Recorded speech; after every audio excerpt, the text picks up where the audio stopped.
Every year, the Boston University College of Communication hosts a debate on a timely topic. The question for this debate is, should the U.S. pay reparations for slavery? Debaters include columnists Christopher Hitchens and DeRoy Murdoch. Professor Bob Zelnick moderates this 1 hour and 40-minute event, which took place in November at Boston University.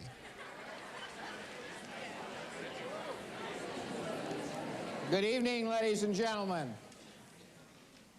Welcome to Boston University and the great debate. We'd like to welcome the audience here in Cy Center, but also the audience live on the web and the audience joining us by C-SPAN. Tonight, the chairman for this debate will be Professor Bob Zelnick. Let the debate begin.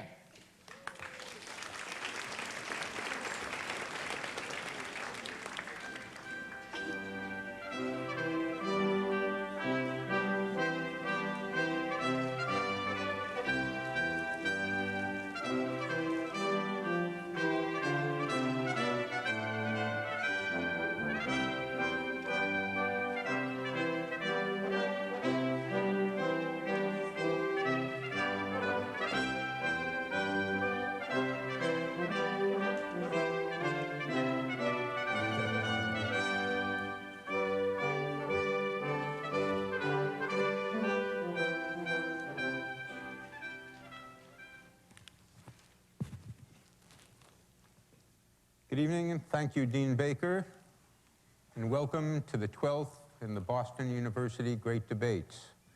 Once again, tonight's event is being broadcast live on the World Wide Web, thanks to my colleague, Professor Jim Thistle, Rich Folger, and others. And a special welcome to C-SPAN, which has helped bring many of these events to the American public.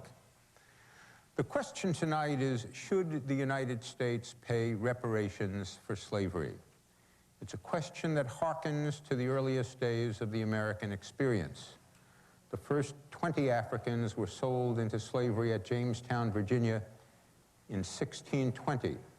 By the time slavery was abolished at the end of the Civil War, 25 million black people had lived and died in slavery. The separation of the races in schools, housing, employment, even in buses and restaurants would continue in much of the country for another century. Tonight we debate not whether the colossal human indignity of slavery and segregation left African Americans disadvantaged. The statistics on education, crime, income disparity, single parenthood, and life expectancy answer that question with definitive clarity. Rather, the question is whether that indignity has created an entitlement, a legal, political, or moral cause of action on behalf of black people against society as a whole. Is there a monetary value to be determined? Who are the appropriate beneficiaries and who should pay the damage? Should the payment be to individuals or groups in the form of cash or remedial programs?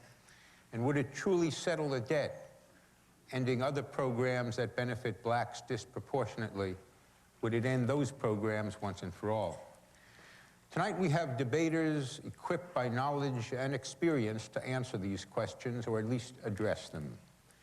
The lead debater on the affirmative side is Alexander Pires, a Washington attorney and former Justice Department official who recently won a $1 billion discrimination settlement on behalf of black farmers against the Department of Agriculture.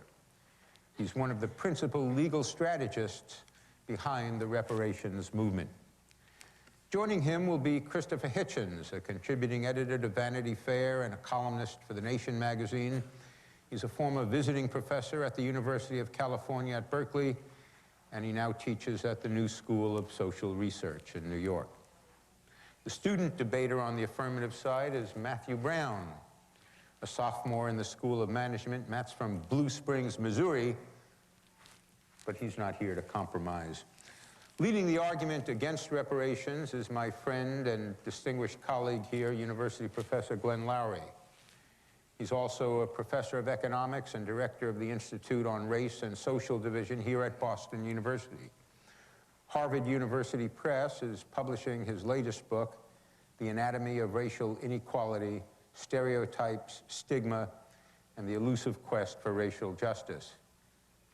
That title is longer than the text of my latest book. DeRoy Murdoch is a nationally syndicated columnist with the Scripps Howard News Service. He's contributed to several anthologies, including Black and Right, the bold new voice of black conservatives in America. Mr. Murdoch is president of Loud and Clear Communications, a New York-based media and marketing consulting firm. Our student debater on the negative side, is Amy Margolius from Clifton Park, New York. She's a junior in the College of Communication, double majoring in journalism and political science. She's also in my media law and ethics class, and she lets me get away with absolutely nothing. And now the ground rules. The two lead debaters will speak for 15 minutes each, and the student debaters for 7 minutes, and debaters Hitchens and Murdoch for 10 minutes. We will then go to the floor, where members of the audience will have 1.5 minutes of each to argue on behalf of one side or the other. Finally, the lead debaters, beginning with Mr. Lowry, will have 10 minutes each to make concluding arguments. At some point later in the proceedings, I shall disappear as if by magic from the stage, due to an unbreakable prior commitment, and Dean Baker will conduct the final count as the audience divides according to your views on who won the debate. Affirmative to my right, negative to my left, or rather, the Dean's right and left. Speakers, I shall ring the bell when a minute remains on your time, and again when your time is up. At the second ring, please conclude your sentence. Should I rise, please retire at once. Debaters, good luck to you all. We'll begin with Mr. Pyries arguing the affirmative of the question, should the U.S. pay reparations for slavery? Thank you. Thank you, Bob. Good evening.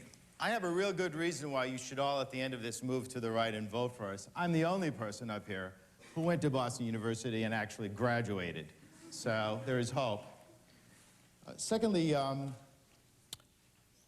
I thought it best that I begin with a little bit of a who, what, where, why, and when of the reparations movement most recently, to see if we can all get on the same page.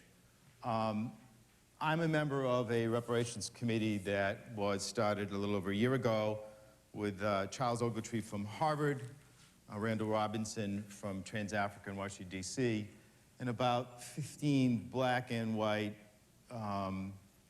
gentlemen and ladies who are interested in the issue. We meet in Washington, D.C. every now and then, and our effort, although only a year old, has been to write a complaint, a lawsuit, to file it on behalf of Black America and to bring these issues that we're going to talk about tonight into court. Who are these people? Some of the people you might know, like Johnny Crawford, Cochran, and people like that, famous black lawyers. Most of them you probably wouldn't recognize. They're scholars in their field. The connection to them all is Randall Robinson and Charles Ogletree. The what is the lawsuit. We have written a complaint to file in federal district court. It's as simple as that, and it is a story mostly.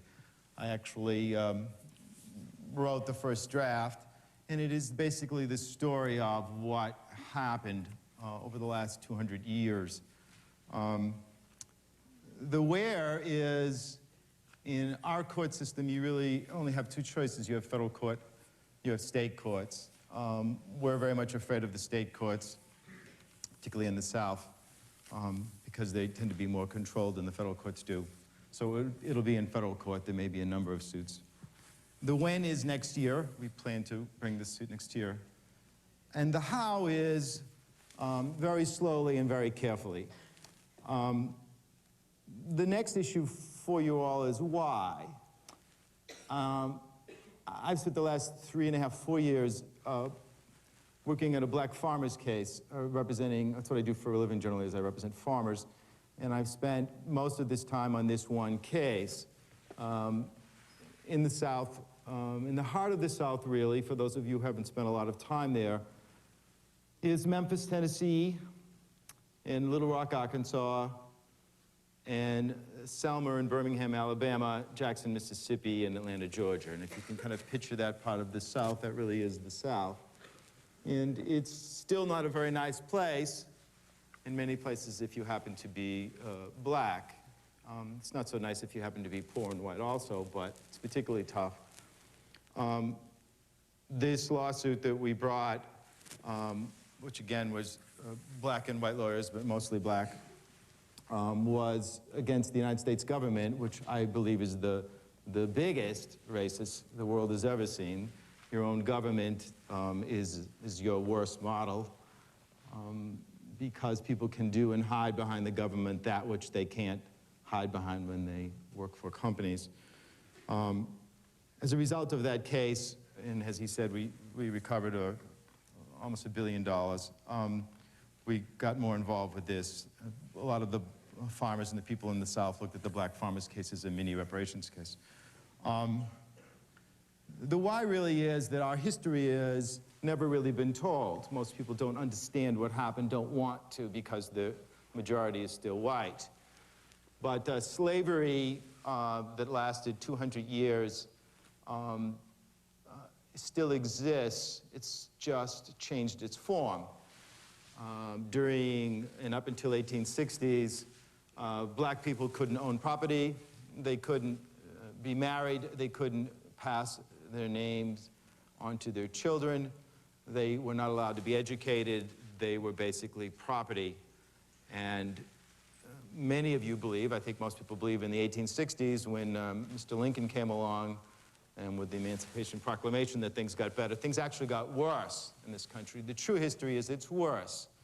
The period from the 1860s until the 1940s, the so-called Jim Crow era, is worse. And that's the sad part of it. That's when, in effect, white people no longer could hide behind the law since slavery was abolished, and instead they went around it. We had what was known as separate but equal laws. How did that come about? You all watched the most recent election and you saw what you thought was a perfect Supreme Court and what they really do in the real world. You had a little glimpse. It's the biggest secret in this country is that these 9 people are just like you and me. They're insecure and subject to political sway. Well, in 1857, in the Dred Scott case, these 9 people found that black people were property, that a black person was personal property, could be bought and sold. That's what they wrote. That's what they said. And people just like you sat there and said, well, the Supreme Court says it's true, it must be true. And 30 years later, in 1887, the separate but equal law was passed down by the Supreme Court in a case called Plessy. Same thing. That you could basically treat blacks differently than whites, as long as it was supposedly equal, which of course it never was. And the Jim Crow era in this country is very sad. Black people lived under black codes throughout this country. And you may be thinking this is all in the South. This occurred up in New England, occurred in Rhode Island. I don't know if you know the history here locally. Rhode Island were the biggest slave traders in the country. I hope you know that. The esteemed university there, Brown University, basically made its wealth off of slaves. They were the biggest slave traders. The DeWolf family in Rhode Island were the biggest slave traders. There were 275 families in Rhode Island that made money in the slave trade, excuse me. But to get back to the point, during the Jim Crow era, it was basically legalized slavery, just as long as you said the magic words. So the United States government looks the other way, and blacks are not allowed to eat in restaurants where white people are. Railroads, trains, restaurants, stores, wear clothing that white people wore, and so forth. The government was worse in World War I. I don't know if you know this, but blacks were not allowed to serve in most of the military. World War II, it didn't get any better. Most blacks were not allowed to be pilots with some exceptions, even though all the tests show that black people are great pilots. We didn't even have in this country a civil rights statute from 1860 until 1957, 80 years. White people just sat there and let all these things happen. We didn't have a civil rights division in the Justice Department until 1960. In 1963, Emmett Till, on a dare, a black boy in Mississippi whistled at a white woman on a dare. They went to his house, pulled him out of his house, sliced him in half, castrated him, burned him, and then tied him to a stone, and they drowned him. That's in the 1960s. It never got anywhere until about 20 years ago. Can you all still hear me?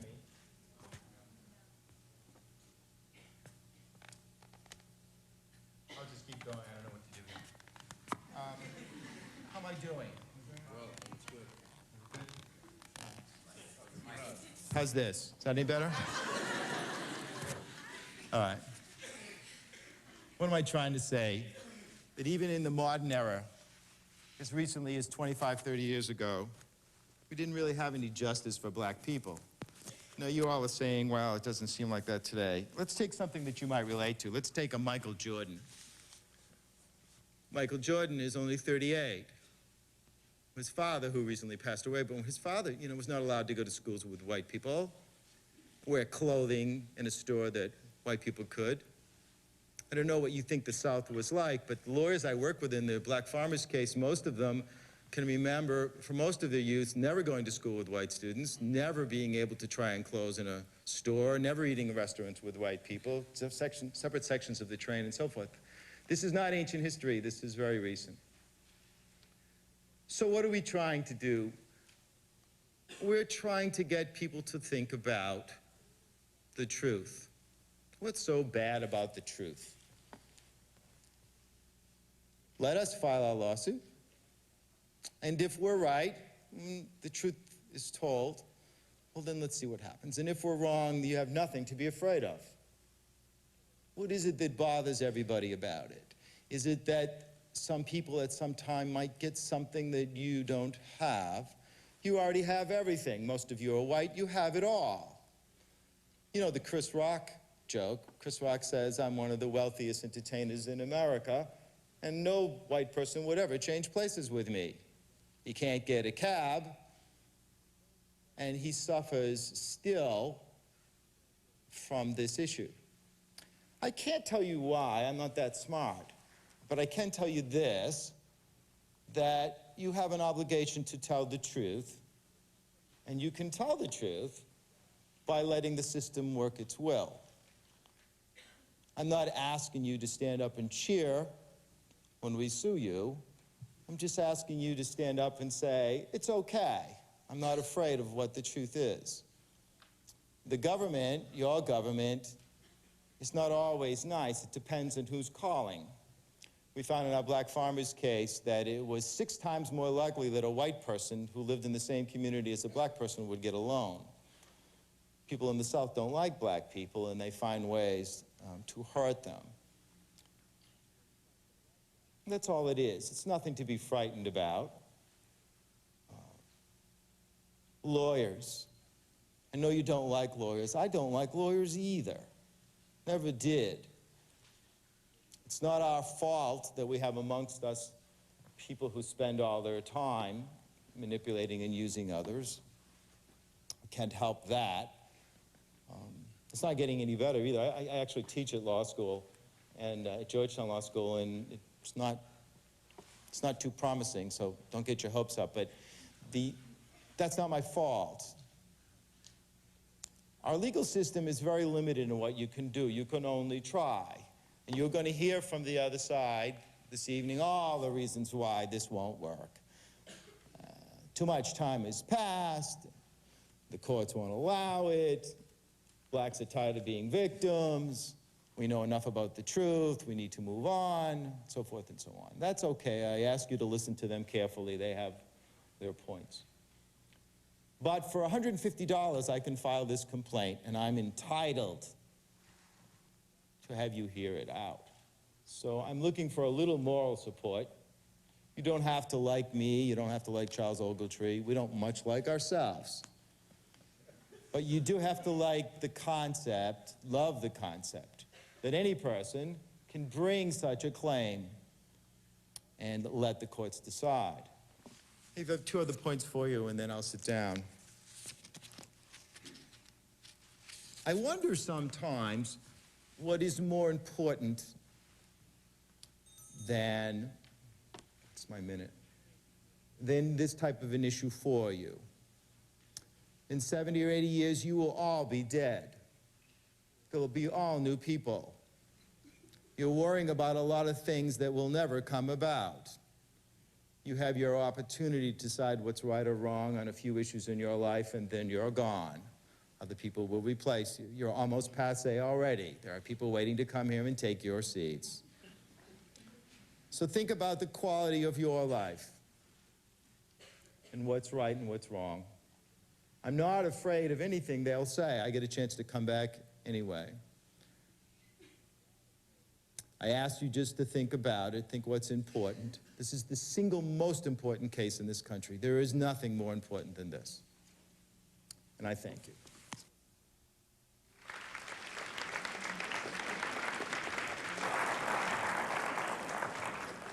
Thank you, Mr. Pyries. And the first debater for the negative side of tonight's proposition is Professor Glenn Lowry.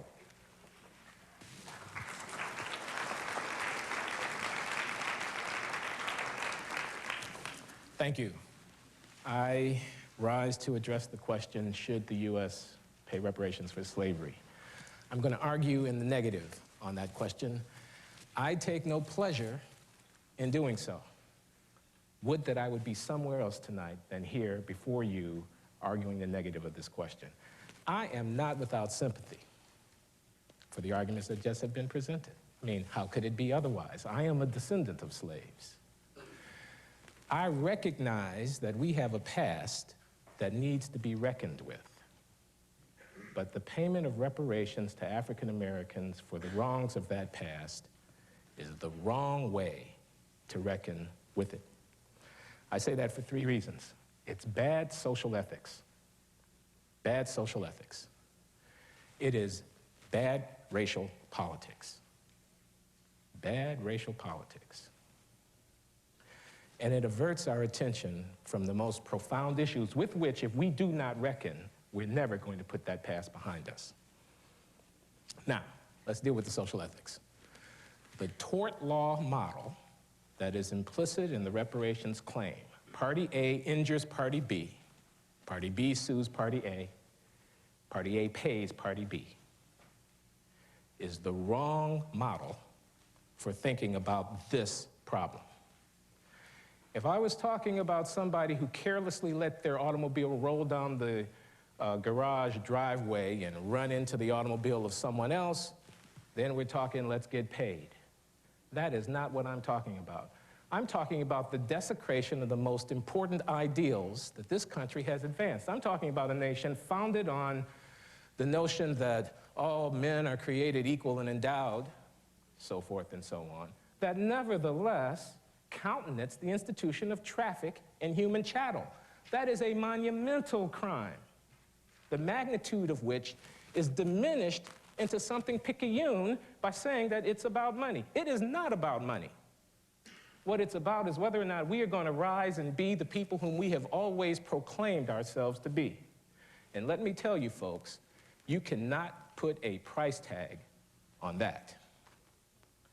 The African-American family, more than 60% of black children are born out of wedlock. That has got something to do with the fact that men and women could be ripped from the moorings of their familial bond and sold away as if they were property, as if they were horses, under the institution of slavery.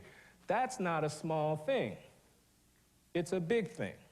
You want me to monetize that? $10,000 a head times 30 million people, that's $300 billion, and then we're done with it? No, not on my watch. It's serious business, as my erstwhile worthy opponent has said. It is serious business, too serious to be put down on somebody's paycheck. It's bad social ethics. Us versus them. They got hurt, we're going to pay them. This is not about black people and white people, human beings. This is about human beings. This is about America. I don't want a contested, legalized us-them reduction of this problem. I want us to understand that the stakes here are stakes for everybody. We're all on the same side. It's bad social ethics. It is bad racial politics. It is bad racial politics. I am so tired of the politics of symbolism substituting for a substantive building of progressive coalitions in African-American political experience that I do not know what to do. The nation is moving forward. We are a forward-looking people. 30 million immigrants come to our shores since 1965. They and their children are a part of the national story, too.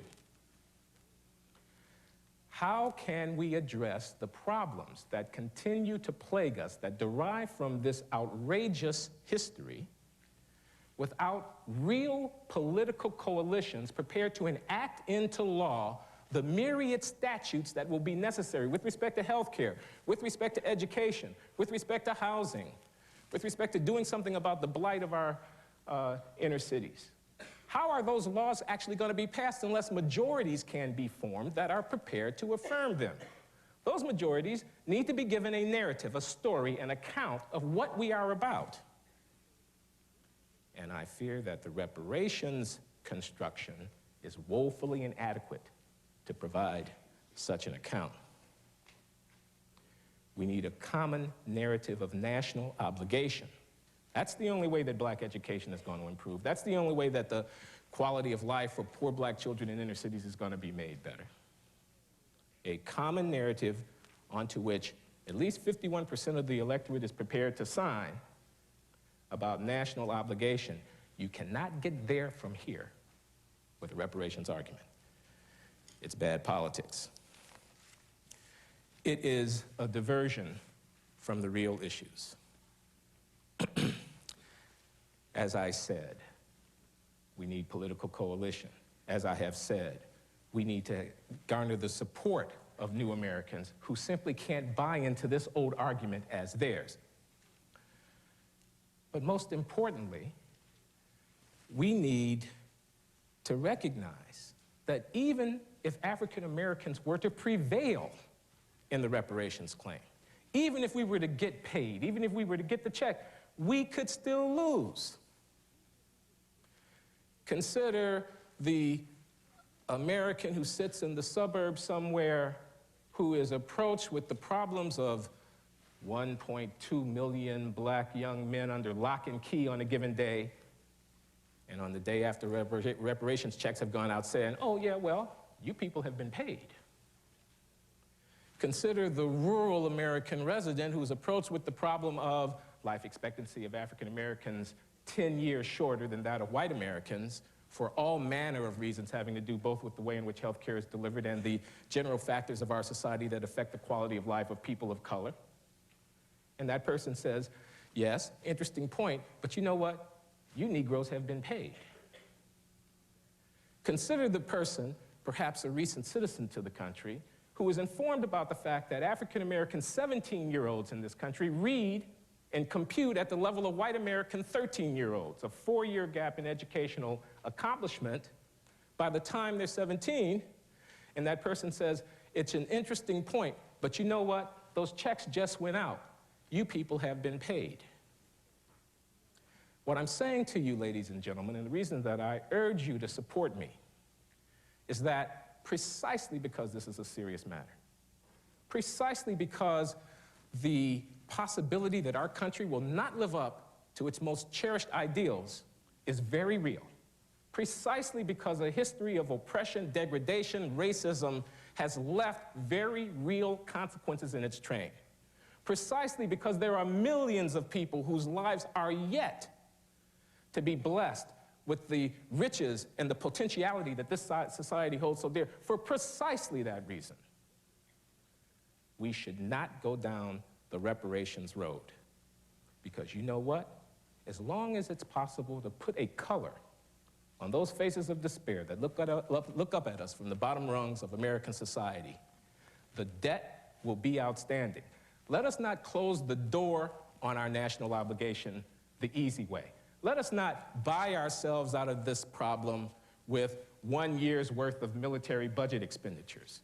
Let us not let ourselves off the hook by converting what is a sacred civic obligation, as yet unmet, into the profane currency of greenbacks. Let's be serious about dealing with our past. Let's not talk about reparations. Let's talk about justice, and let's mean it. Thank you.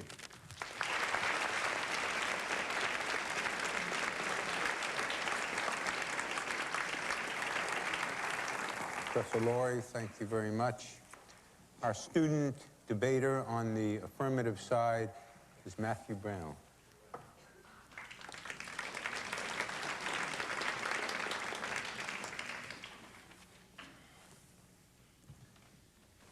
Good thing I'm Canadian. You see, Canada was the promised land of slaves. My ancestors didn't hold them, and in fact, we were the end of the Underground Railroad. We had a higher moral ground, I guess you could say. My family had nothing to do with it. I personally had nothing to do with it. Why should I have to pay? What debt do I owe to society? See, the fact of the matter is, although my family moved here from Canada in the 1950s, and although my personal family had nothing to do with the institution of slavery, I have benefited from the American economy and the American way of life. And for that reason, I owe a debt of gratitude to those slaves who came hundreds of years ago. You see, unfortunately, too many people in our society right now share that previous belief. Well, I didn't own slaves. My parents didn't own slaves. My family wasn't even here yet. It's not my fault. But what most of those people fail to understand is that as Americans and as American citizens who benefit from the American way of life each and every day, it is their duty to pay some sort of debt of gratitude. Now, I do need to make one clarification. Paying reparations does not necessarily mean writing a check. I'll pose it to you this way. If you attend a funeral, you are said to be paying your last respects to a loved one. Minor league ball players are told probably every day that they're paying their dues before they can hit the major leagues and before they have a shot at playing in the World Series. And judges tell criminals every single day they're going to jail to pay their debt to society. None of these three examples involve writing a check. They involve time and effort. Now, what the United States must do is we must dedicate ourselves through time and effort to somehow repaying that debt of gratitude, repaying reparations, if you will, to those slaves who came before us. Now, I've been told by an English teacher quite recently that on occasion, I maliciously use the English language to conceal my true point. Direct quote. To make sure that that doesn't happen tonight, I will lay out to you in three very clear and concise ways my three-pronged method to paying reparations to slaves who came before us. Those are apology, education, and prevention. The first facet of this three-pronged model comes through apology. It seems to be the simplest and quite possibly easiest. Now, in 1997, President Clinton convened a commission to look into the issue of paying reparations for slavery. That commission came back, and in its findings it said, quote, "The apology we must all make cannot be adequately expressed in words, but in actions." Unfortunately, that committee, through the administration, and up until today, through the federal government, has failed to take any action or to make any official words. Through our Congress and through our elected representatives, we need to make an official statement. We need to say, slavery was wrong, it hurt people, and for that we are truly sorry. And at the same time, we must not assume that simply making a formal apology will do anything to stop the hurt or to have prevented any of this to have happened in the first place. That's why we need to look to the second prong of the three-pronged method, education. As was stated earlier by Mr. Paredes, many people don't know the truth. Our school children, from early grade school on, need to be learning a history that is true. They need to respect the contributions that slaves who came before contributed to this economy and how we as a nation in 2001 and beyond have benefited as a direct result of that. Our children need to learn from an early age the causes of history, the causes of slavery, the history surrounding slavery, and need to create an awareness of what slavery did to our economy and the modern repercussions. You see, slavery was buttressed by an ideology of white supremacy. We must instill in our youngest children that that was not right and to make sure that it does not happen in the future. However, we can't simply settle for training our children. We also must do something now. I propose that we enact a National Day of Remembrance, much like Veterans, Labor, or Memorial Days, in which America can take a step back and truly give thanks to those slaves who helped create our nation. Finally, as a government, we must dedicate money to fund research into the history of slavery, to create more memorials so that people can have a visual reminder of what slavery contributed to our society, and create scholarships to those students who wish to pursue the history of it. And finally, we cannot simply be satisfied with the previous two facets. We must prevent slavery from happening again. See, what many of you probably don't realize is that slavery still goes on every day in this world. In fact, it's estimated that there's currently twice the population of Rhode Island in bondage worldwide. Now, this happens in some lesser-known African nations, such as Sudan, Mauritania, Benin, Ivory Coast, Togo, or Gabon, but it also happens in some of the more better-known countries: Haiti, Bangladesh, Nepal, Singapore, the Dominican Republic, Brazil, Thailand, Pakistan, India, and even right here in the United States. 10 and 12-year-old girls are sold by their families in Asia into a lifetime of prostitution because their family needs the money. They have no chance of escape. Small villages in Africa are frequently raided, and individuals are kidnapped and sold into slavery, primarily to Arabic masters to work in their homes or their businesses. And in fact, right here in the United States, it is a well-documented fact that many Asians are illegally smuggled into the country and forced to work in sweatshops to repay some sort of debt to get them here. Many of these individuals work in conditions very similar to that slaves of years gone by underwent. And they have no hope of ever getting out of this life of slavery and indebtedness. As long as people want to make money, some will want to steal.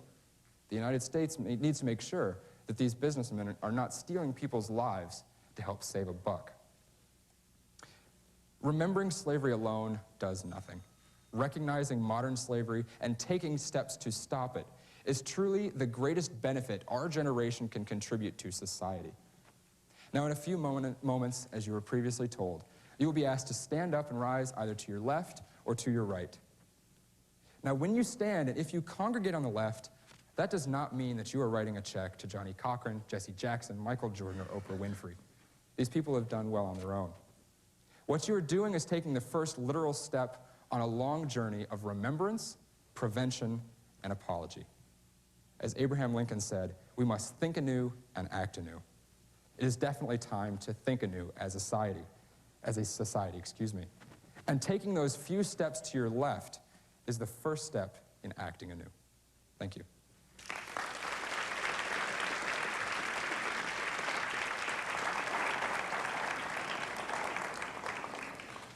Thank you, Matthew.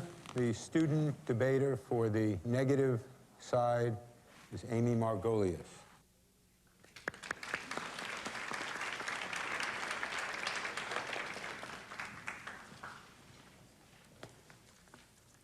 Okay, before I begin to tell you about some of the things that I had prepared to talk to you about, I just wanted to mention a few things about the argument that Matt just gave us. I agree with a lot of what he said, that blacks are owed an apology, that we should educate people about slavery to make sure it doesn't happen again, and that we should make sure to prevent slavery in the future. But I don't quite see how those approaches to the problem really constitute paying reparations to slavery, the way that I think the question was defined. Certainly doesn't adhere to the definition that Mr. Pyries presented in the beginning, filing a lawsuit against the government to get cash reparations for slavery. So I think we may be talking about two different things, and I'm going to stick with the first definition, the idea that we'd be paying cash reparations. And in doing that, I want to start off by telling you a story from my personal life. I work for 2 hours every day. After class, I go down to a preschool in Brookline and work with little kids. It's a great preschool where I work, but the kids at that school are like no one I ever met when I was growing up. They live in these huge, beautiful mansions in Brookline. They spend their summers on the vineyard. The preschool costs more in tuition than a lot of private high schools cost in tuition. So while you could say that we're racially diverse, there's certainly no economic diversity at this preschool. But that all changed this week when we got a new little boy named James. James came from a full-time daycare facility. His grandmother has custody. James's tuition to our school is being subsidized by the state through a special program they have to send one low-income child to our preschool and to other preschools in the area every year. Now, James is like a lot of other 4-year-olds in a lot of ways. He's full of hugs and smiles and kisses. He loves to eat the Play-Doh, but he's unlike most 4-year-olds in a lot of other ways in that he doesn't know his alphabet. He doesn't know his colors. He doesn't know his numbers. He can't recognize his name written like most 4-year-olds can. His gross motor skills are like those of a toddler. His speech is like that of a baby. But within 2 hours of being at our school on Monday, James could already recognize purple, yellow, blue, and green, and he could recognize his name. This was all within 2 hours. If he made this kind of progress in 2 hours, I can't even imagine what he's going to be doing by the end of the week, or by the end of the month, by the end of the year. He will be entering kindergarten so much better prepared than he would have been had he not been given the opportunity to come to our preschool. And then after kindergarten, first grade, and second grade, entering high school and being so much better prepared and more competitive for college. Now imagine that the money that the state allocates to send James to our preschool was not there, because that money was being used to pay reparations for slavery. According to some of the numbers that Dr. Lowry gave us a little while ago, when you do the math, when you multiply the suggested amount of reparations by the number of blacks in the United States, it works out to be about $3.5 trillion spent on reparations. Now, there's definitely a trade-off. We do not debate the fact that there is a problem in the United States today, that the legacy of slavery is clearly a deep economic divide between blacks and whites. But we need to ask what gets us closer to rectifying that problem. Would that be compensation in the form of reparations, or would that be creating new opportunity? In a few minutes, Mr. Murdoch will explain to you just how expensive, impractical, and unfair reparations are to us as individuals. But right now, I want to explain how reparations would come at the direct expense of what we need most to solve this problem: new opportunities. First of all, education. Access to a quality education is the one way that we can ensure that blacks, and that Americans of all colors, are given the opportunity to achieve the full potential of their success. But today, as Dr. Lowry pointed out, too many blacks are trapped in the poorest districts, receiving the poorest education. Do we want to spend that $3.5 trillion in compensation to blacks for the legacy of slavery, or do we want to invest in our schools by hiring more teachers to reduce class size, by investing in our facilities, by getting more books, by improving our special education classrooms? Education is not a race-specific issue. Quality education is something that concerns all Americans. Do we take away the funds we need from education and use them as reparations? Would James have benefited more if we had given his grandmother a check? Do we choose compensation, or do we choose opportunity? Hand in hand with the issue of education is worker training, which is incredibly significant. Our economy relies increasingly on technical skills that workers cannot be expected to have without strong technical training. No matter how much money we hand them, can they be expected to acquire these skills without the programs available? We should not pay reparations if they come at the expense of the opportunity to train our workforce. We also need to talk about affordable housing. How do we expect any American to be able to hold a steady job or avoid criminal activity if they live in crime-ridden, impoverished neighborhoods? We need a commitment to affordable housing, something we can't make a priority if we drain our public coffers with the colossal $3.5 trillion expense of reparations. We also need to think about health care. How do we expect a woman to hold a job when her health care coverage is so completely inadequate that she's always sick, her children are always sick, that she has to pay the exorbitant cost of emergency room bills because she doesn't have health insurance to get basic coverage? We need to offer all Americans this opportunity. Compensation will not suffice. We also need to talk about childcare. Without good, affordable, quality childcare, mothers can't work. And investment in childcare also creates jobs for women. We're talking about opportunities, not compensation. We also need to think about inner city development, building roads, bridges, parking lots, parking garages to bring traffic and people into the inner cities, into lower income areas so that people can shop, eat, seek entertainment, and find jobs. This takes money. The rewards go to blacks and whites. But do we waste that money on reparations, or do we use it to create new opportunities? The last issue that I want to talk about briefly, because I think I'm running out of time, is, how many minutes do I have left? Is 30 seconds. Oh, voting. Well, voting is an incredibly important issue. More blacks need to be voting. We need to embark on a massive campaign to encourage more blacks to vote, and we also need to remedy the problem of permanent lifetime voter disenfranchisement. Now, you may be thinking that that my argument is to all or nothing, that we can do it all, that we can spend $3.5 trillion on reparations, that we can also make the necessary investment in education, housing, healthcare, childcare, economic development, and voter enfranchisement. But trust me, we cannot do it all. We have a choice between handing blacks a check and hoping that they can figure out a way to turn that inadequate sum of money, wipe our hands of the whole issue, into a better way of life, or we can make an investment in opportunity and make sure that Americans of all colors are given the opportunities they need to succeed. Thank you.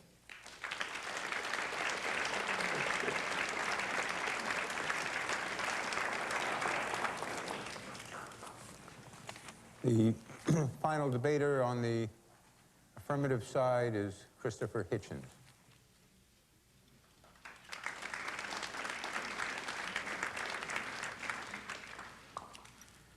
Good evening, ladies and gentlemen, brothers and sisters, I hope I can say. Comrades and friends, I might go so far. I should say first, I think it's very impressive and rather encouraging that so many people would come out on such a beautiful evening to discuss and debate such a serious and pressing subject. I should add, though, that as a teacher, I insist that anyone who has been told by their professor that they have to be here leaves now. I will not speak to captive audiences. That's good, then. All right.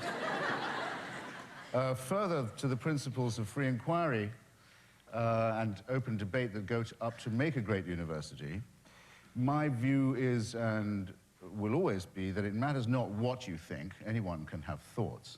Many people content themselves with feelings. It matters how you think. So since the case has been so well phrased by my predecessor speakers, I thought I might just begin by a thought experiment by an argument from analogy of a case I once put myself in another context. I wrote a book saying that the British Museum should return to Athens the chunks of the sculpture of the Parthenon, sometimes called the Elgin marbles, always pronounced wrongly in this country. It was Lord Elgin, in fact, hard G, that they had annexed in the 18th century. They didn't make any sense that the sculpture should be separated. It was carved as a unity. That the original crime was the desecration of a great historic culture and a great historic temple, a gross insult to an entire culture and society of the Greeks, the amputation of an organic and aesthetic whole, a theft, a rape, a taking, perpetrated by the strong upon the weak. By the way, this was all done at the same time as the British fleet, Her Majesty's fleet, was also the military guarantor of the slave trade, of the triangular trade of the Atlantic and the Middle Passage. Now, the points I made on this, how justice could be done, how reparation could be made, how a wrong once inflicted could be restored, made good, I could well buttress by fact and could do so now if I was challenged. Additionally, I suppose most importantly, I said that while not every crime committed in the high days of empire and war and plunder could be repaired, this one could. Restitution could be made. That sculpture had been wrenched from its context. It had been broken up. It had been segregated. It had been injured. It had been damaged in the process. Not everything could be put right, but most of it could. It could be reunited.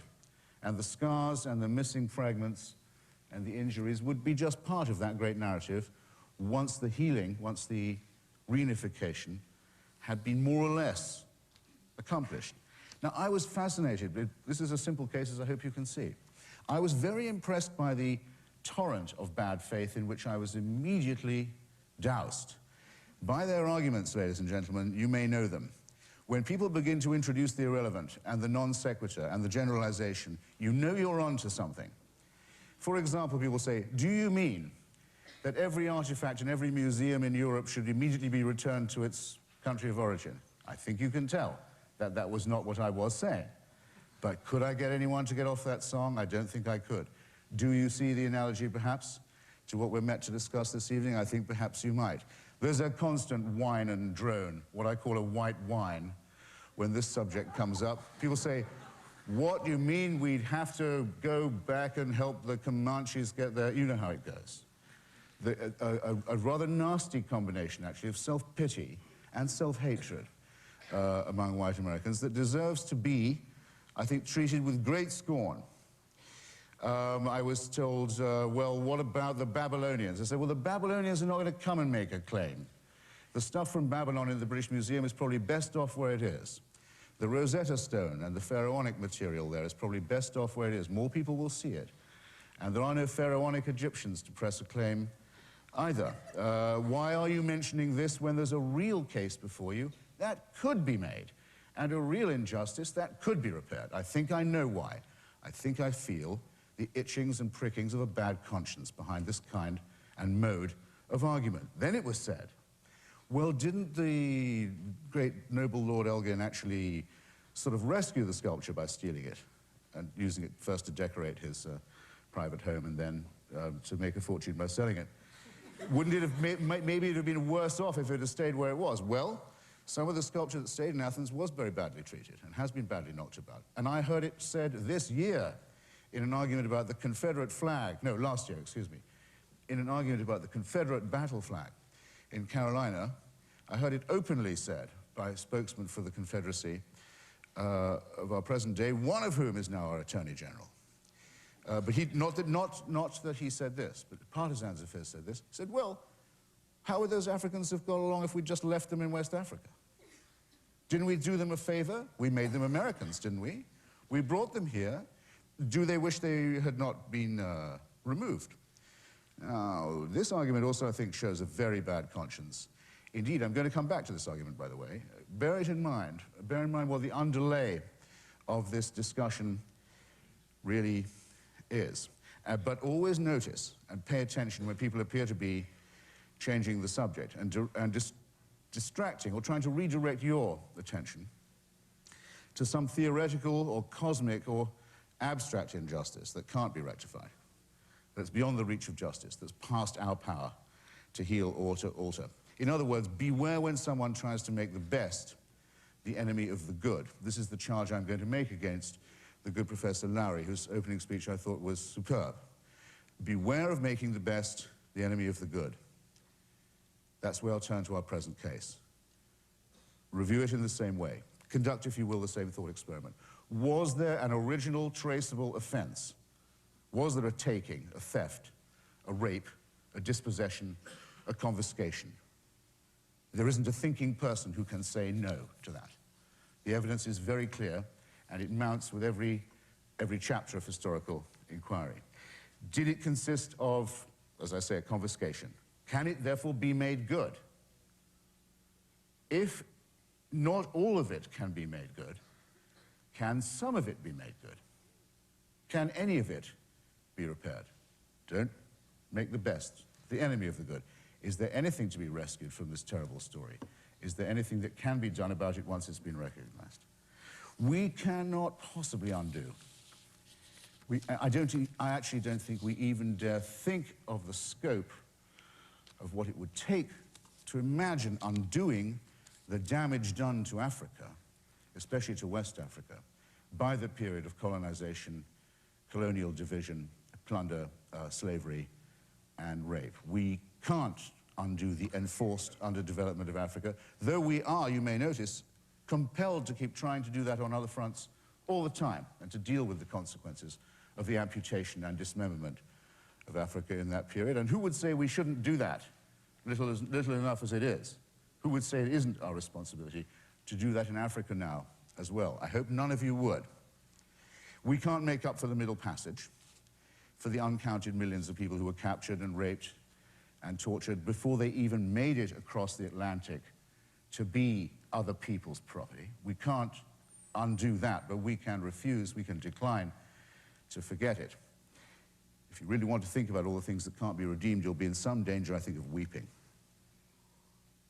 But in my hometown of Washington, D.C., there's hardly one official brick piled on another that wasn't piled there by unpaid labor under the whip. And that dead labor becomes dead capital and dead souls, dead money, and it's piled actually in the Treasury Department and the federal financial system, who took that free labor and those dead souls and turned it into capital, and it's back pay, and it's owed, and it's overdue.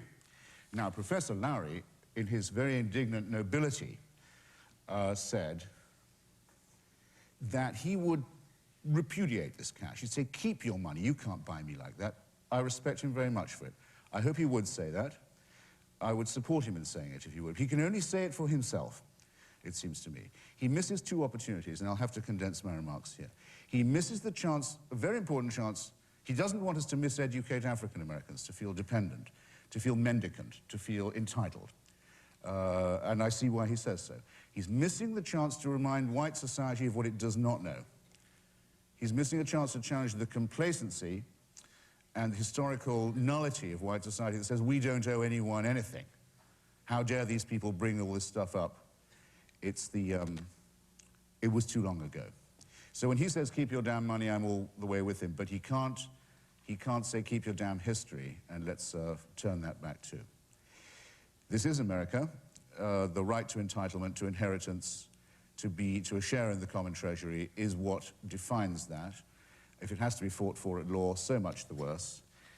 But there's no alternative but to fight over it, and if I've done nothing else, I'm sure now every one of you knows that Lord Elgin is pronounced with a hard G. Thank you.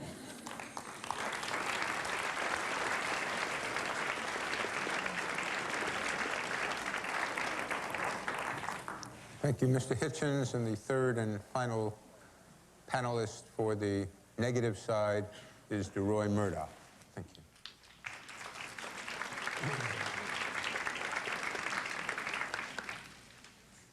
Well, thank you, Professor Zelnick, for the opportunity to be here tonight with all of you at Boston University. Tonight's topic bears repeating. Should the U.S. pay reparations for slavery? And the longer you look at that simple question, the more complex it becomes. And yet the answer soon becomes completely clear. No. Should the U.S. pay? Of course, the U.S. does not exist outside of us. Real Americans would have to pay reparations. And to whom? Real Americans would have to receive those reparations payments. In that context, let's look at a few human faces that will illustrate why the reparations issue grows more problematic the longer you look at it. Take Antonio Arrighi. He was an immigrant from Italy, and in 1861 he volunteered for the Iowa Regiment, fought in the Civil War, and saw considerable action in the war between the states. He survived, and in 1867 entered Boston Theological Seminary, the precursor of Boston University. BU's first president, William E. Warren, called Antonio Arrighi this school's first Italian graduate. Then there's William Edwards Huntington. He grew up in an abolitionist farm family in Illinois, and then he joined the Wisconsin Infantry, and he also fought in the Civil War. He rose from private all the way up to first lieutenant and was just 20 years old, about the age of many of you here, when the Civil War ended. He went on to earn a PhD right here at Boston University in 1881, and he happened to be appointed Boston University's second president in 1904. Today, the Huntington Theater Company here is named after him. And consider Lee Claflin, one of Boston University's 3 founders. Shortly after the Civil War ended, Claflin established Claflin College in Orangeburg, South Carolina. Claflin's mission was to provide college schooling to emancipated slaves. The Claflin family supported the school, as did the Methodist Church.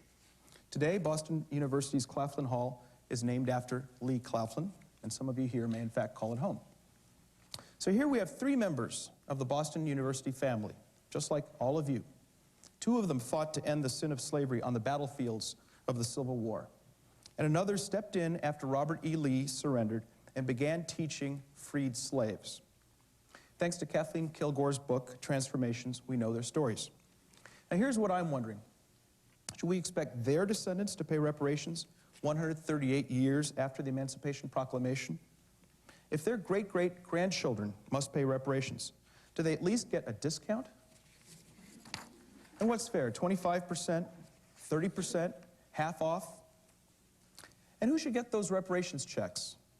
I can think of one woman who might qualify. She was born in Alabama in the Jim Crow era. She studied in segregated classrooms reserved for blacks only. You may have heard about those 4 little girls who were in Birmingham's 16th Street Baptist Church on September 15, 1963. That morning, white bigots blew up that church, killing those girls who were between ages 11 and 14. This woman that I'm thinking of was a close friend of Denise McNair, the youngest murder victim. She grew up, studied Russian, and became the provost of Stanford University. And she now works at the White House. Her name, Condoleezza Rice. She is President Bush's national security advisor. Should she get a reparations check? And how about the Bronx-bred son of Caribbean immigrants who joined the Army, became Ronald Reagan's national security advisor, and is now Secretary of State? Should Colin Powell get a reparations check? Since his parents came to America from Jamaica in the 1930s, does he deserve relief for the suffering of slaves to whom he is not related, despite his black skin? And how about the gentleman who was born 55 years ago in a small Illinois town as the 9th of 10 children? In 1979, he borrowed $15,000 and built that small investment into black entertainment television. Robert Johnson is now worth $1.3 billion with a B. And you can read all about him in the Forbes magazine issue dedicated to America's 400 wealthiest individuals. He's ranked number 172 and is on the cover of this edition, as you can see. Of course, these people are all well-known, wealthy, and powerful. But there are millions of black Americans whose faces you would not recognize, who are making names for themselves where they study and where they work. Take Mark Dean. He was born in 1957 in Jefferson City, Tennessee, in the Jim Crow South. He always tinkered with things as a kid. In fact, as U.S. News reported last year, when Mark was a boy, he and his father built a tractor from scratch, just for laughs. He eventually became an engineer and joined IBM. Mark Dean now holds 3 of the original 9 patents on which today's personal computers are based, just like the ones that you guys use to do your term papers and your research. He was inducted into the National Inventors Hall of Fame in 1997, and now is developing a wireless voice-activated digital notepad. And then there's Erica McCoy Pace. She grew up in one of Chicago's poorest neighborhoods. As 60 Minutes reported, when she was just age 6, the local government school completely gave up on her. They called her borderline retarded. Nonetheless, she entered Westside Prep, a rigorous private school where a tough, visionary teacher by the name of Marva Collins expected her to perform at the highest standard imaginable. Shakespeare, Milton, Dostoevsky. Erica and other kids from the ghetto had to read them all. After leaving Westside Prep, Erica reached Norfolk State University in Virginia. The little girl who the experts dismissed as borderline retarded graduated summa cum laude. Examples even less impressive than these prove that America's black middle class is growing. According to Census Bureau data last year, 39% of America's 35 million blacks lived in suburban areas, up from 34% in 1990. Black poverty right now is at a record low, while household income is at a record high. Last year, 79% of blacks over age 24 completed high school, another record, versus 34% in 1970. Should these numbers be higher? Of course they should be. But blacks are making progress in America through hard work, sacrifice, and perseverance. Believe it or not, black people run America's foreign policy. Perhaps the worst thing about the call for reparations is that it disses all of these major steps forward that blacks are making. Instead, reparations reinforce the stereotype that we are a benighted, bedraggled, and bamboozled people who need Whitey's money. Rather than seek pity and payouts, we should revel in the success we are achieving and work even harder to accomplish even more. Now, even if you ignore the moral mousetraps that litter the reparations landscape, the whole issue is completely unworkable. Perhaps our opponents can tell us how big a check Tiger Woods should get. America's most famous black golfer is actually only 25% black. He calls himself Cablinasian to reflect his Caucasian, black, American Indian, and Thai heritage. So maybe he should get a check that's only a quarter as big as that of that an average black man would receive. But wait, Tiger Woods is loaded. He's won more than $24 million in career prize money, a record, plus over $100 million in endorsements. Should he still get a reparations check? Now, if our opponents say, no, Tiger Woods is too wealthy, then what they really are saying is that they want federal aid for poor black people. If so, the issue quickly changes from the gross injustices of slavery to simple poverty relief. But we already have food stamps, housing subsidies, infant nutrition programs, and more. These entitlements benefit many poor blacks as well as poor whites and others.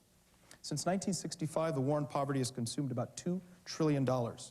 Perhaps the reparations campaign will add to that total. On the other hand, if Tiger Woods should not get a reparations check because of his riches, then the suffering of his slave ancestors will go unaddressed. The fact that he prospers does not diminish the pain his great-great-grandparents felt. Two more human faces deserve our attention, those of Mohammed Atta and Marwan al-Shehi. 8 weeks ago yesterday, they boarded two separate 767 passenger jets at Boston's Logan Airport, just a few minutes from where we gather tonight. They and their henchmen then hijacked those planes and coolly, calmly steered them, one after another, into the World Trade Center's Twin Towers. These assassins slaughtered some 4,600 people, including at least 29 members of the Boston University family. Reparations are a dumb idea in peacetime, but they are downright dangerous today. America is at war. When this war began on September 11th, those who attacked this country did not give the descendants of slaves a few extra minutes to flee the World Trade Center and the Pentagon before they struck. They killed their victims equally as Americans of every color. As the victims are united in death, those of us who survive are united in life. Blacks, whites, browns, and yellows fight overseas to defeat an enemy that openly threatens to detonate us again. None other than our team's worthy opponent, Christopher Hitchens, wrote in the October 8th issue of The Nation magazine, "The bombers of Manhattan represent fascism with an Islamic face, and there's no point in any euphemism about it." He described the Al-Qaeda terror network and their Islamic fundamentalist ilk as follows: "This is an enemy for life, as well as an enemy of life." Mr. Hitchens correctly describes the people who butchered our fellow Americans and many others.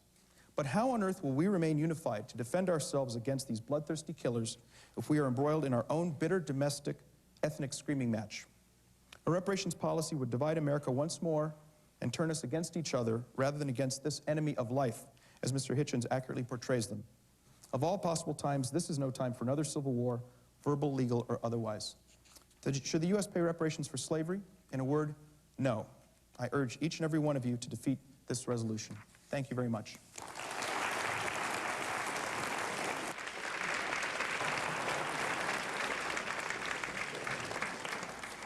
Do we have microphones on the alternate sides? Yes. Okay, those of you who wish to make arguments on behalf of tonight's proposition, affirmative, line up at the microphone to my right. Those who wish to make argument points against it, line up to the microphone at the left. You have a minute and a half to make each point. Let's start with the affirmative. Hello? Can you hear me? Yes. Okay. I just want you to do one thing. I asked at the House, by the time I'm done speaking, just make a quiet promise to yourself to say two words to yourself. Say, he's right or he's wrong. And I will pose it in a manner such that you can do that. The speakers have done such an eloquent job today of making this argument into a value-based judgment. They have changed the initial question. Look at your flyer. Should the U.S. pay reparations for slavery? They've changed it to why it would be bad, how it should be done. Should it is a yes or no question, which we have to go at that point back to legal precedents. In the past, when the U.S. as the government of the United States have made an injustice against a group of people, be it the Native Americans, be it the Japanese during internment camps, did they go ahead and pay reparations? That's what we do things in this country based upon legal precedents. Whether it be Roe versus Wade, Brown versus Board of Education, we do this based upon legal precedents. I would gladly invite them back when we have a separate debate on how it should be done or how it shouldn't be done. But whether or not it should be done is a yes or a no, and that's based upon legal precedents. It's 1 + 1 = 2. Not, is the sky beautiful tonight? Let me argue and try to convince you. Factually should be done. So I ask you once again to make that personal favor to yourself. Say, he's right or he's wrong. Should it be done? Not how it should be done, not why it's bad, but should it be done, yes or no? Thank you very much. Do we have an opposing view on the negative side? I hope you're going to make a left turn when you get to the aisle. Just have a little something that I came up with while listening to the opposition. I'm not speaking against reparations for slavery because I'm hardened toward the trials of slavery or because I want to deny that it never happened. I'm speaking against it because I'm afraid that a payment will equal an end. I'm afraid that when affirmative action crops up on the ballot again, it will be, sorry people, you've been paid. I'm afraid that when blacks in South Carolina asked that the Confederate flag be removed, it will be, sorry people, you have been paid.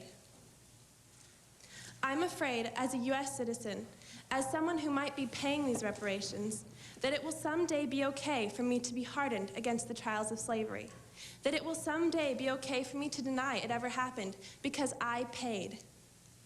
I'm not against improving our country, as Amy outlined. I'm just against paying and then forgetting. Thank you. Thank you.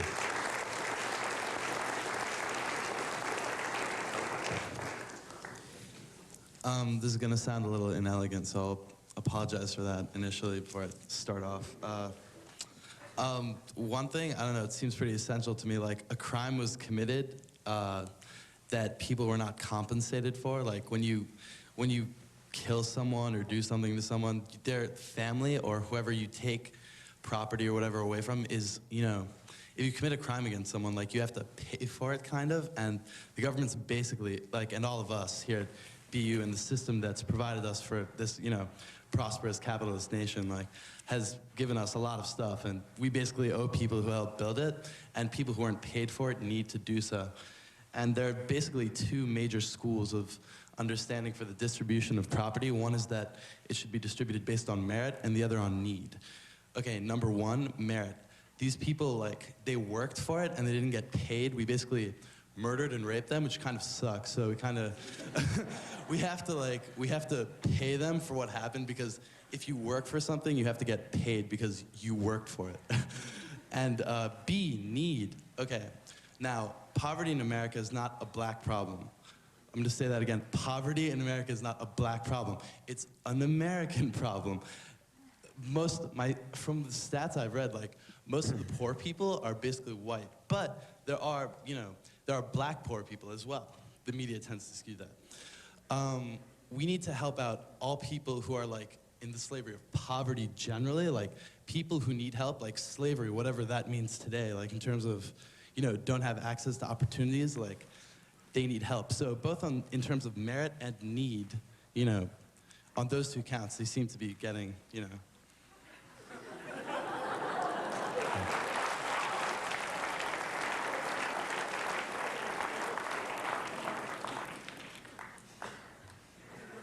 Inelegant? Thank you.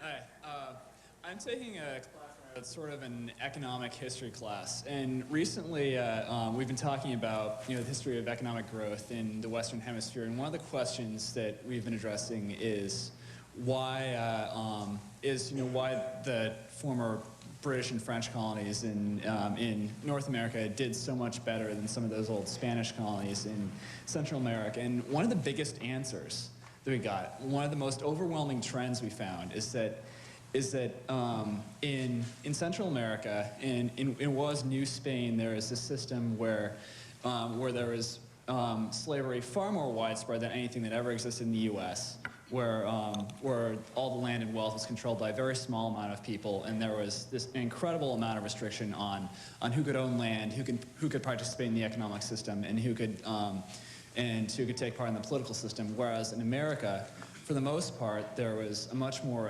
equitable distribution of access to opportunity, in theory at least, and to a larger degree in practice at least than New Spain. People could, if you were poor, you could probably get a small amount of capital and start a business. And the truth is that if you look at what's happened today, that has led to America being a much more advanced, wealthy, and civilized, I guess it's kind of a loaded word, but civilized and a lot more free than some of those Spanish countries, which are some of those old Spanish colonies, which, due to their legacy of inequality and slavery, are some of the poorest countries in the world. Now, given that comparison, and also given the fact that the northern part of America, which did not have slavery, grew more economically and was richer than the southern part of America, which did have slavery during the slave years, and the South grew faster and sort of took off economically after slavery was ended. I'd like to ask some of the people on the affirmative side of this question whether they really believe that the institution of slavery has left any white American better off, or whether it's better phrased to say that slavery was a failed economic experiment that has left all of us the worse, although we've gradually managed together to get over the legacy of that failed experiment. Thank you. The format does not permit an exchange between the commentators and the panel, but they can certainly take account of your remarks and address it in their concluding statements. Thank you. Appreciate it. Yes, this issue of reparations deals with money. And as a teacher in the United States, I've taught for over 25 years. I have encountered children from all economic walks of life. This issue of money is the most important issue that I think can be addressed with respect to education. It is the one and only thing, in my opinion, that will enable all students, all young people, to take full advantage of all of the wonderful opportunities that this great nation has afforded us throughout our history. Yes, slavery was indeed a terrible institution. Yes, it should be recognized, it should be taught. But in that, there should be some hope for the future. We can't go back and make something correct now unless that correctness is through education. And with that, the hope that it will not happen again. Thank you. Thank you.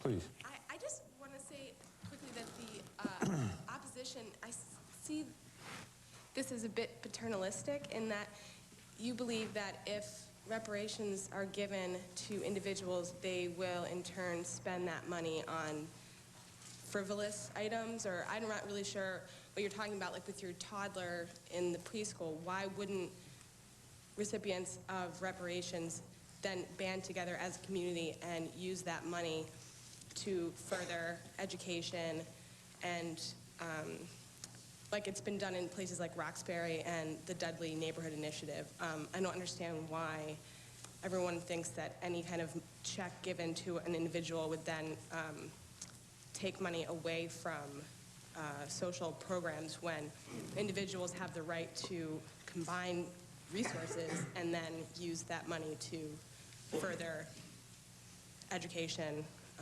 etc. Thank you. I agree that the question of whether slavery should be repaired or economically is a valid one.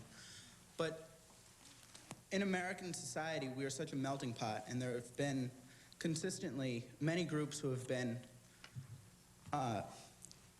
taken advantage of, such as women, Jews, the Japanese in World War II. And I feel that by making reparations to slavery, that we then are obligated to make reparations to the women and the Japanese and the Jews and the Hispanics and every other group that we've alienated as Americans. And I think that as such a big group, the only way we can do that is through welfare programs and through education programs, and that by making specific reparations to slavery is just invalid. Thank you.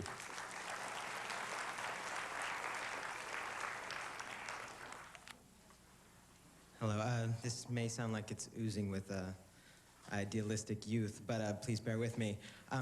I agree with what the last speaker said about America being a melting pot. We see signs around us every day that show us that we need to become more of an integrated society. We need to become one in order to progress as a society. And I think that the idea of back pay, like you were saying, Sarah, would only further divide our society, because we would have to create lines or delineate who would receive this pay. We'd have to trace back. You know, our society is so intermingled right now that how would we choose, yes, you get this, no, you don't, you're only half black, you don't get as much money as this person. I think that in our current time, we kind of need to become more of a united front as a nation. We can't not necessarily waste our time with this, because I think it's a very important issue, but there are more pressing issues that we need to face as a nation right now. Thank you very much. I appreciate all those who made points for one side or the other. They all were substantive and contributed to the debate on tonight's issue. I'm going to do two things now. First of all, ask Professor Glenn Laurie, to summarize. He'll be followed by Alexander Pires making the final statement. You each have 10 minutes to summarize. And secondly, I'm going to ask Dean Baker to take over the rostrum here so I can meet the obligation that I talked about earlier. Thank you very much, and gentlemen. 10? 10 minutes. Oh, okay.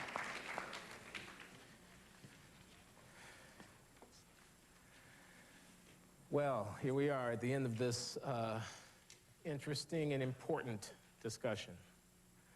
I'm going to urge you to move to your rights when the time comes and to vote the negative on this question.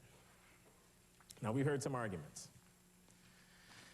We heard some red herrings. And we've heard some serious arguments.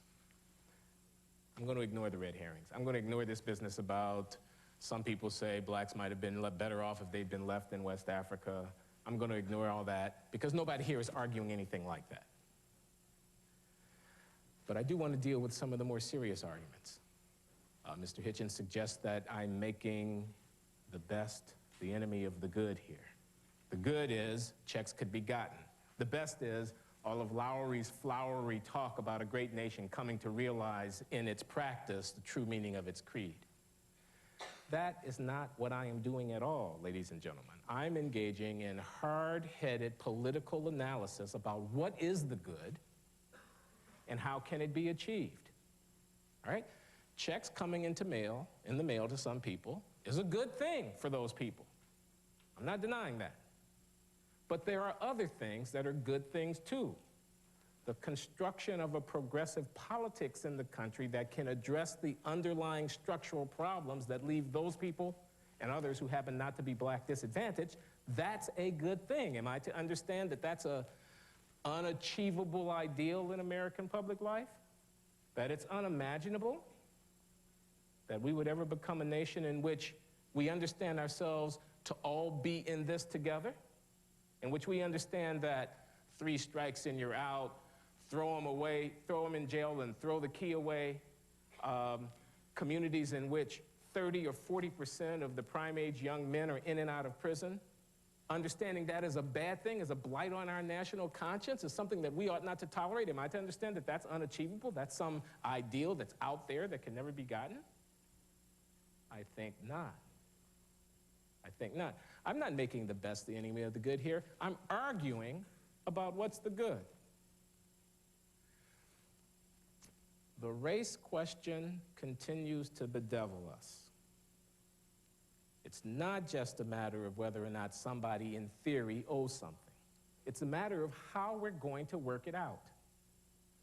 The facts on the ground are constantly changing.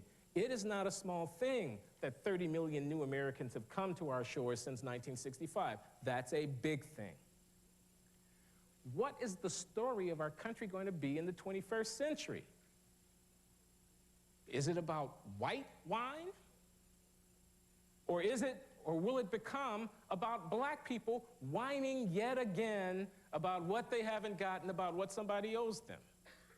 I desperately want it not to become that second thing. I'm not saying that noble, decent people who seek justice by asking for reparations are whiners and complainers. But I am saying this, there's the very real possibility that their efforts will persuade too many Americans that that's the way they need to think about black people. That would be a very bad thing. Mr. Hitchens invites us to consider an analogy. He asks us to think about what the British Museum ought to do relative to certain important artistic pieces that were taken away by bad armies from Athens. I'm inclined to agree with him. But I'm not talking about the moral relations between two nations or two peoples played out over centuries. I'm talking about the construction of political relations and national conscience within this nation, right here, right now. The analogy fails. It fails because what we Americans decide that we are about is very much in the balance here. The us-them dichotomy that I want to avoid is what we're headed for if we frame this question in terms of reparations. How can it be otherwise?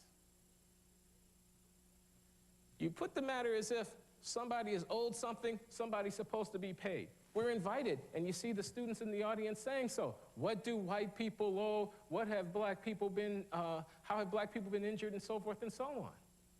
When we put it in that way, we invite ourselves to split the polity. But it's not beyond our reach. It's not beyond our grasp. It's not outside the realm of political possibility that we might go forward as one people, one national enterprise, striving to achieve a common good, which is the obliteration of this blight from our history as it continues to manifest itself in our contemporary life. That's achievable. We can get there. The question you ought to be asking yourselves is, what path is going to get us there? Checks in the mail, or a progressive politics built around some idea about what it is that we owe to each other and what a decent society would look like? I say the latter. Ask yourself whether or not the reparations debate frames the question in a way that allows the development of a politics of decency in our society, a politics in which we look at the inner cities and we say, oh my God, how can that be happening here? A politics in which we say about those 1.2 million African-American young men who are locked up today, right now as I speak, not what manner of people are they, but what manner of people are we that we accept that kind of degradation in our midst? How are we going to get that kind of politics? How are we going to actually achieve it? In courts of law with litigants claiming about injuries done on the basis of race? I think not. I am accused of indignant nobility. Well, I'll take the nobility part, and I'll admit to a small amount of indignation. Yeah, a small amount of indignation. But not because I don't want to be sullied by having a check come in the name of Glenn Lowry. That's not what this is about. No, I'm not here trying to speak on behalf of all black people. I don't want a check, therefore they shouldn't get it. I'm here trying to speak on behalf of all Americans. Let us consider how best ought we to think about the problem. What's the problem? How to think about it. What's the problem? How should we think about it? Okay. The problem is that the dark shadow of a morally problematic past continues to cast itself over the lives of too many Americans. That's the problem. If those consequences were not here, if those poverty rates weren't what they were, if the districts that are the worst places to live in this country did not tend to be black and brown, if the prisons were not overflowing with black people, if the welfare rolls weren't the color that they are, we wouldn't be talking about this. So the problem is that that history has a present-day consequence. What is the solution to that problem?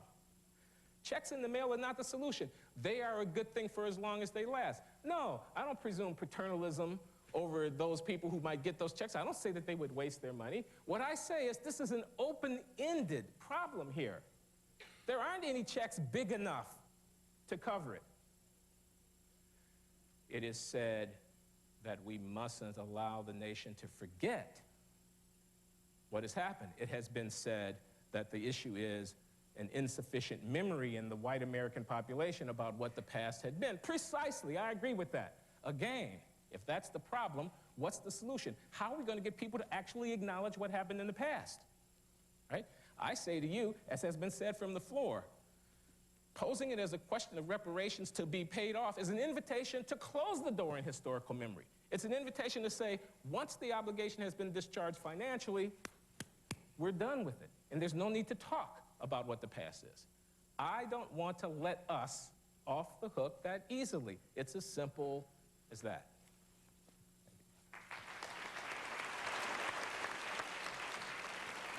Mr. Parias, for affirmative summary.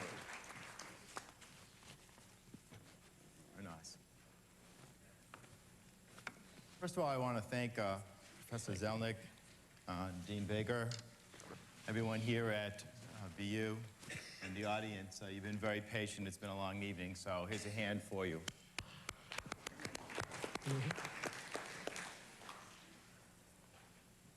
I want to answer some of the questions that were raised. The opponents, they're transfixed with money.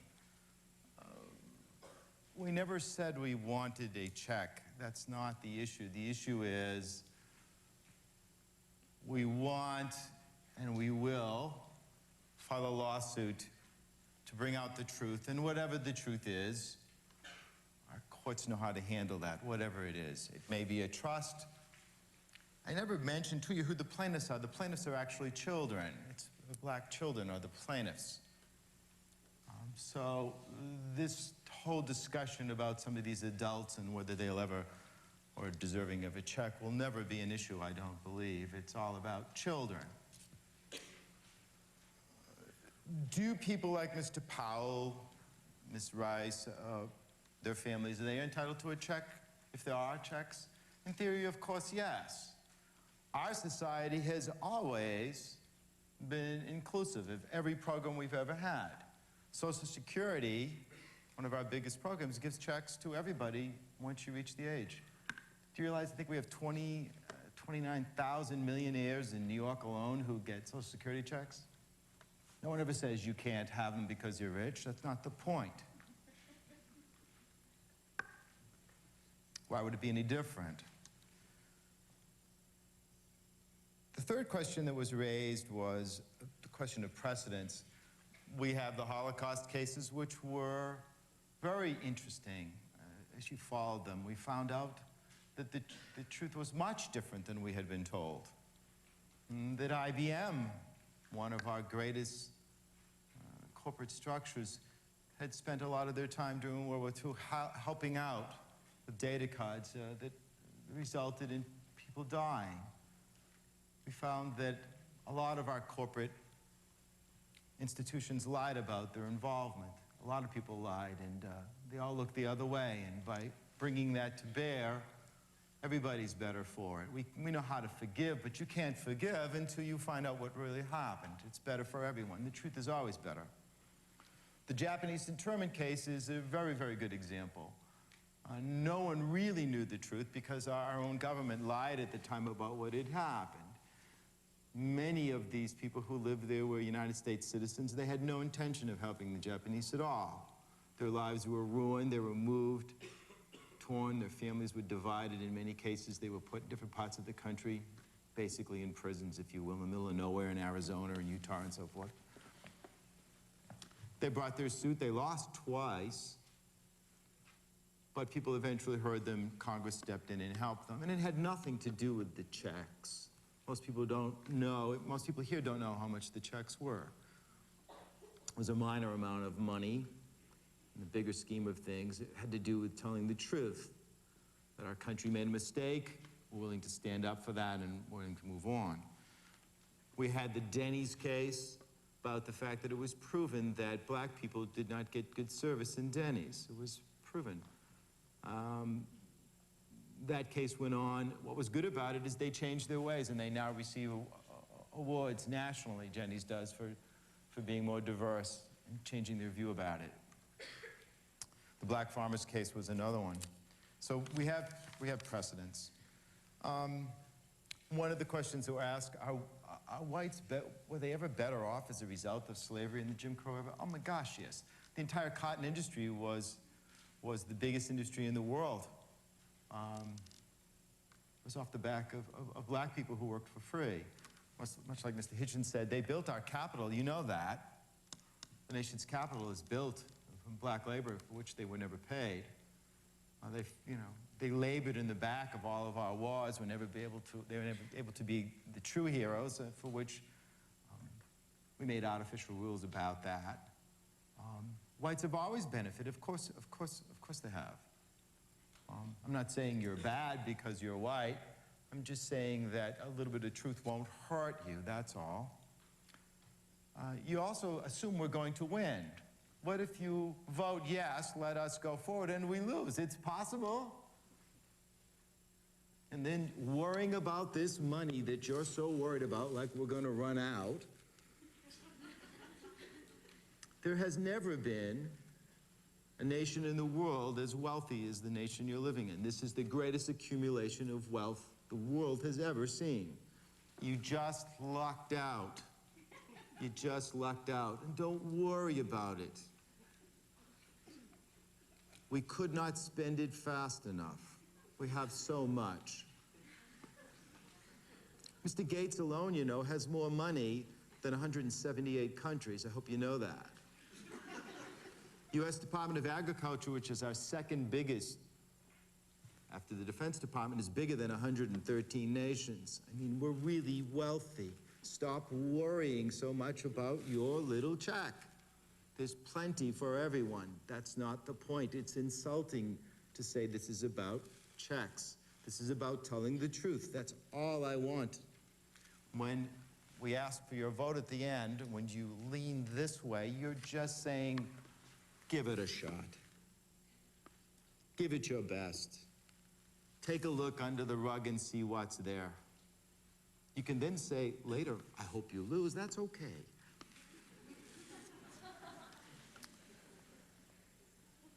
The hard right is always better than the easy wrong.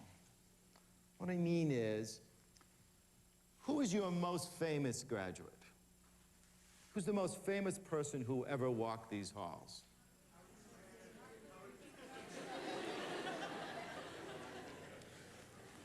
I believe Martin Luther King is the third most recognizable name in the world. I think it's Muhammad Ali, and I forget who number 2 is.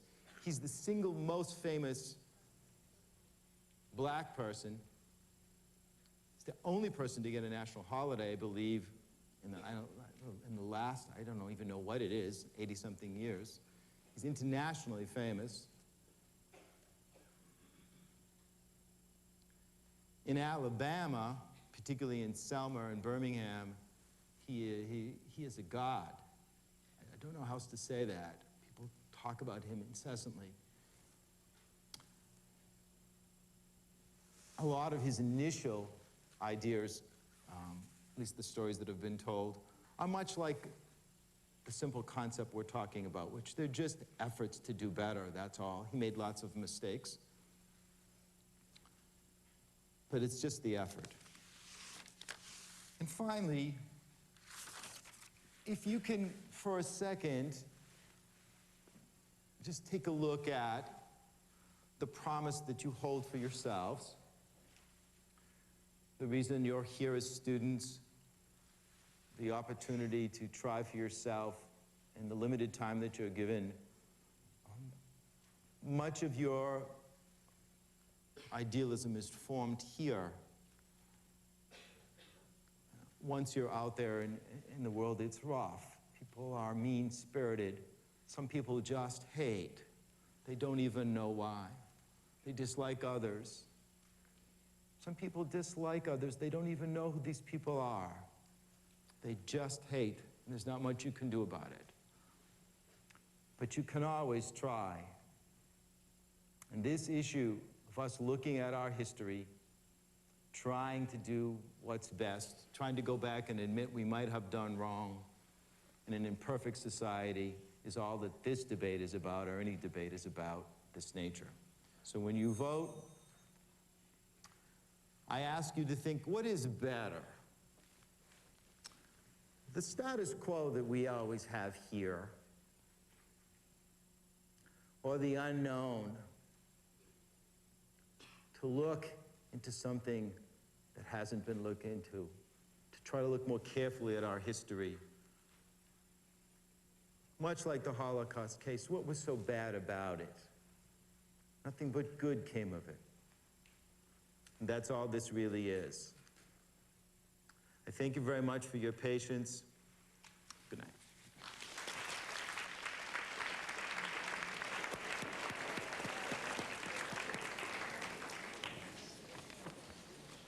What we have just seen is an exercise of freedom of speech, an exercise of dialogue, an exercise of sharing ideas. I want us first, before we divide the house, I want to remind you that we'll have a reception out in the lounge area here at the Sci Center immediately following.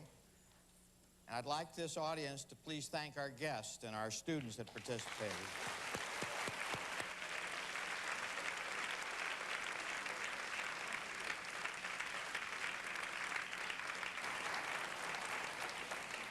Now, as is the House rule, I would ask the audience to divide.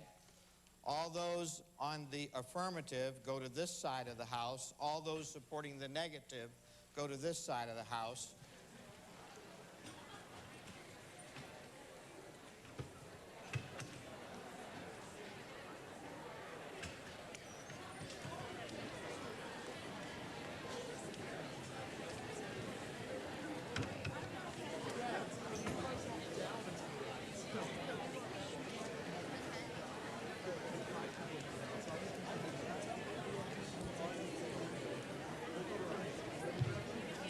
Please make a decision one way or the other.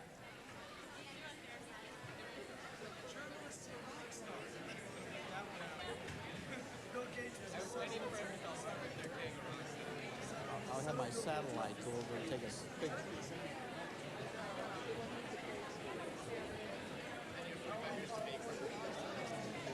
All right, you should be on either side of the House now. Affirmative, negative. The House has divided, and I declare the negative the winner. Thank you very much for coming tonight.